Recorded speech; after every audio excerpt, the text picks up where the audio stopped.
Do you think the Senate Democrats need a new leader? Yes, I do, but that's not in my hands, so that's up to them. Constituents back home, and people are hurting right now. They're in pain. I represent Eastern North Carolina, 22 counties that are rural, and people are just trying to make it, high cost, limited resources, and I've just been listening. But I want to be clear, when we talk about ACA and healthcare, when we talk about ACA and healthcare, this battle's not over. That's why it was important to push the negotiations and the conversations. But as we're getting close to the holidays, there are many people right now who are suffering, and especially in our rural communities. And I just want them to know that I hear them loud and clear.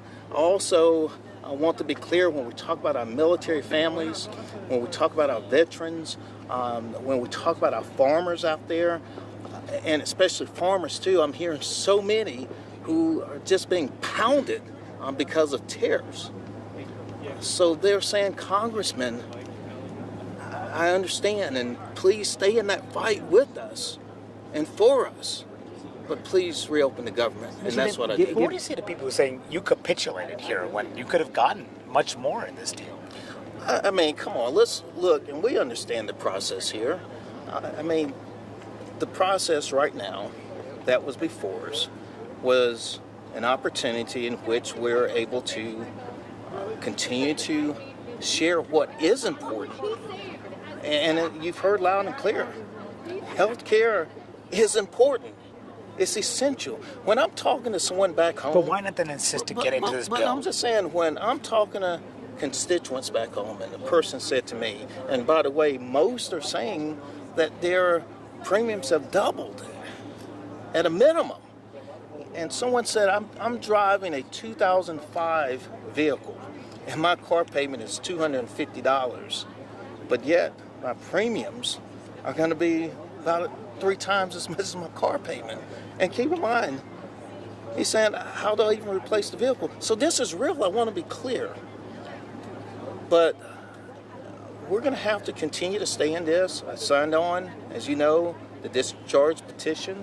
Also, early on, I was on and will continue to work in a bipartisan way with those, Representative Kiggins in particular, and those of us who've signed on a bipartisan bill to extend the ACA for a year. This is still real. It's not going away. It's not going anywhere. But you could have dug in, and you could have fought to include this in the bill. And I could have reopened the government because a lot of people are hurting right now. And that's what I did. Is it just really the impacts of this shutdown really outweighing everything else? Absolutely. And it is listening and hearing from constituents who are deeply, deeply concerned. They've been affected in ways that we don't even understand. When I'm hearing, for instance, coming from a visit with the food pantry, that parents are telling their kids to eat more at school because they don't know if they're going to be able to eat when they get home. This is real. This is real people, real effects. And this is what I responded to. This is what I'm hearing. And for me, I'm going to always stand with my constituents. Do you believe the month-long plus shutdown, though, accomplished anything given that the healthcare subsidies weren't in there? I believe that over the course of the days that we've increased definitely awareness, and more importantly, we've heard the concern. I mean, many of you reported on it. You're telling and sharing those stories too, the same ones that we are hearing. So I believe that is important, and anytime any constituent, anyone in this country, they're given an opportunity to share their story, and especially their hurts and their pains, we should listen to it. Was the shutdown worth it? Was it worth it? Again, I'll put it this way. You have to start the process by trying. You have to allow an opportunity to talk and allow the negotiations to take its place. I mean, did I want more? Absolutely, I wanted to see more. I would love for us to prepare for the holidays and know that people, their minds are at ease. Here it is. I had a constituent talking to me, literally in tears. That's not what I want. I would love to go back as we're getting close to the holidays and for there to be certainty about what happens, especially those who are getting their insurance on the marketplace. I would hope that the message is still resonating in the background. I do think a lot of Americans, though, are going to be looking at this and wondering, what was it all for? Democrats didn't get their key health care demand. In the end, you voted to fund the government anyway. Why drag this out for 40-plus days? Again, I believe we are having this conversation, and we had to have the conversation. It was important for the American people for us to have this conversation, and this battle's not over. It's not over. People are hurting out there.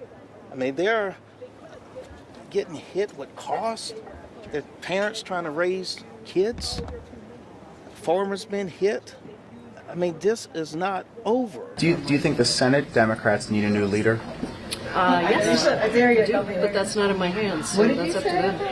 Congresswoman, what are you contemplating heading into the January 30th stopgap deadline that's in this bill? Do you think Democrats will be able to get concessions on health care before then, or do you think another shutdown is possible in February?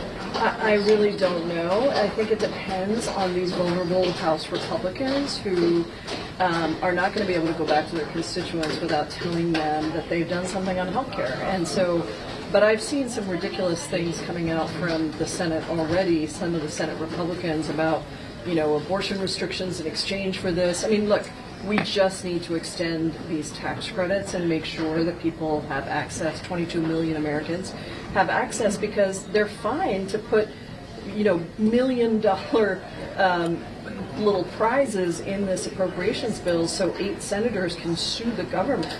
They're fine to send $40 billion to Argentina, but they don't want to help Americans afford their health care. That's really the fight that's on the table, and has been this whole time. Congresswoman, Che Osei is planning to primary Hakeem Jeffries in New York. Have you heard about that? Any thoughts you want to offer on that? I haven't heard about it, and I don't know him, and I don't know anything about that race.